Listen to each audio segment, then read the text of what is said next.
Bienvenidos al curso Lenguaje Audiovisual, cuyo tercer tema es Comprensión y Análisis Semiótico del Lenguaje Audiovisual. Cuando vemos un plano que nos gusta es por la combinación de varios factores y cómo se organizan los elementos en el encuadre. El estudio de esta área de la semiótica es más diverso de lo que parece, porque existen diversos tipos de imagen en variados dispositivos manuales o electrónicos, estáticos o dinámicos.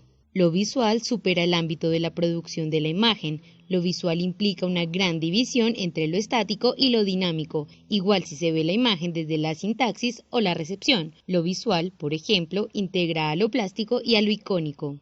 El plano es la unidad narrativa básica con la que se construyen secuencias para luego contar historias e implicar elegir qué parte de la escena quiero y por qué.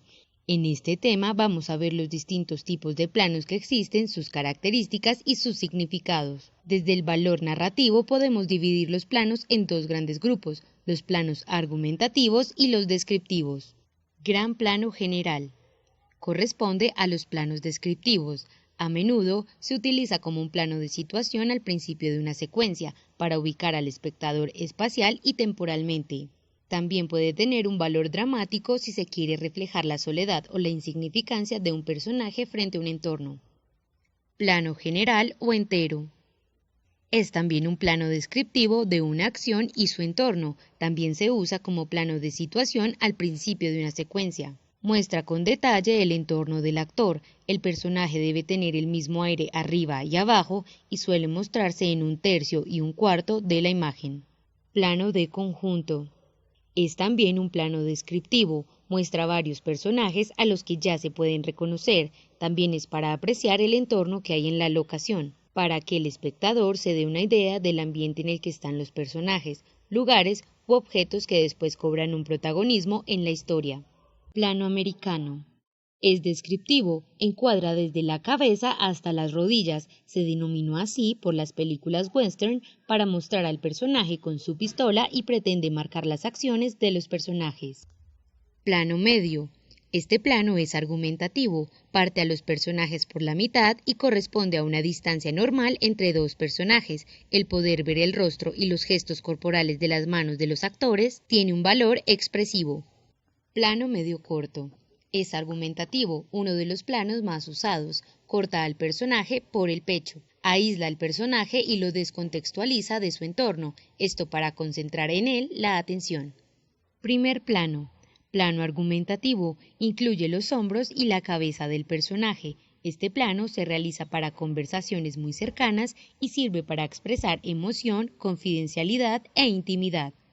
Primerísimo primer plano. Es uno de los planos más argumentativos de todos, muestra desde la barbilla hasta la frente del personaje, permitiendo al espectador centrarse en su rostro y apreciar mejor sus sentimientos con mayor intensidad. Plano de detalle. Este plano argumentativo es el más cerrado de todos, normalmente se cierra en un objeto hasta que ocupe todo el encuadre, para darle énfasis dentro de la historia y que no pase desapercibido. Plano subjetivo es cuando vemos algo desde el punto de vista de un personaje como si fuéramos sus ojos, es como si los espectadores pudieran vivir su vida. Por sus siglas en punto de vista también se le conoce como PDV. Después de estudiar los planos existentes, continuamos con los ángulos o emplazamientos de cámara. No es lo mismo ver a alguien desde abajo, desde arriba, ni verlo de espalda, de perfil o de frente que desde un ángulo de 45 grados. Veremos los efectos psicológicos que tienen los ángulos en las imágenes que estamos creando y cómo condiciona el cómo vemos a una persona, un objeto o un entorno. Ángulo normal, no importa el plano, consiste en colocar la cámara en la altura de los ojos del actor o de un ánima que estamos filmando. Este ángulo lo tomamos por defecto siempre que se busque una postura de neutralidad en la narración frente a esa persona u objeto.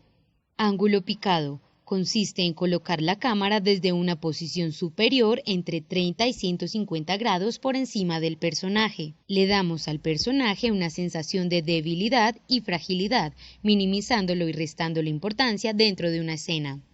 Ángulo contrapicado es lo contrario al picado. La cámara se ubica en un ángulo inferior a los ojos del actor, en un ángulo entre 30 y 80 grados. Le damos a esa persona fuerza, presencia y autoridad. Sugiere superioridad, denota triunfo, éxito y engrandece lo que se encuadra. Cuando el superhéroe llega al rescate, se usa el ángulo contrapicado.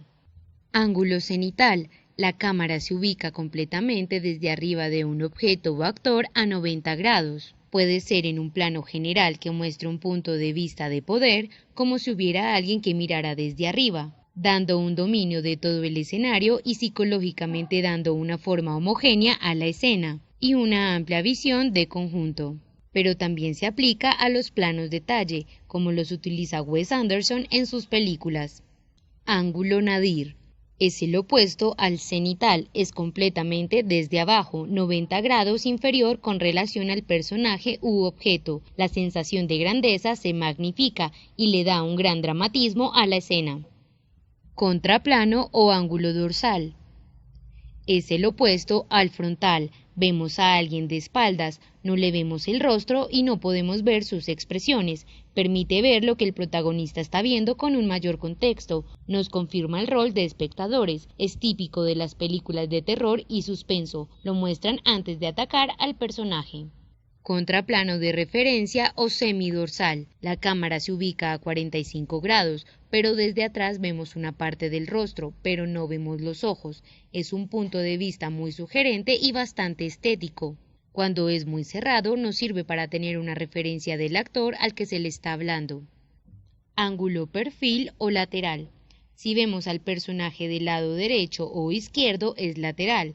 Este tipo de ángulo comunica desconfianza al ver solo un lado de la cara del personaje. Se sugiere utilizar con planos descriptivos en acciones, no en planos emotivos ni diálogos. Ángulo 3/4 o ángulo escorzado. Nos ubicamos a 45 grados a la izquierda o derecha del personaje. Es el ángulo más usado en los diálogos, puesto que podemos ver su rostro y por ende sus sentimientos y emociones, aporta mayor profundidad a la imagen. Debemos tener en cuenta estas posiciones de cámara para lograr un mejor resultado, no romper la regla de los 90 y 45 grados. Ángulo holandés o aberrante. Este ángulo tiene que ver con la horizontalidad de la cámara. Se trata de inclinar o torcer el plano intencionalmente. Esta inclinación genera inestabilidad y por eso se utiliza en las películas de suspenso o terror. Ángulo rasante. La cámara se ubica al ras del suelo. Este ángulo ayuda a darle al plano un halo misterioso muy utilizado en las películas de suspenso. Cuando una persona se encuentra en este plano, demuestra soledad e inmensidad. Por último, observaremos los movimientos de cámara. Estos nos ayudan a seguir la acción y cambios en los ángulos de visión del espectador y hace que cambie la sensación frente a la escena. Los movimientos nos permiten dar velocidad, ritmos vertiginosos, son muy utilizados en las escenas de pelea y en las películas de acción. Salas 2019. Cabe resaltar que lograr movimientos fluidos, dinámicos y correctamente bien hechos es una de las cuestiones más difíciles en el lenguaje audiovisual. Adicionalmente, es complicado agruparlos, puesto que cambian de nombre y los diferentes directores y literatura se contradicen en ocasiones. Trataremos de agruparlos según los usos en Colombia. Movimientos de rotación. Tilt. Es el movimiento de la cámara sobre su eje vertical. Puede ser hacia arriba, tilt up, o hacia abajo, tilt down.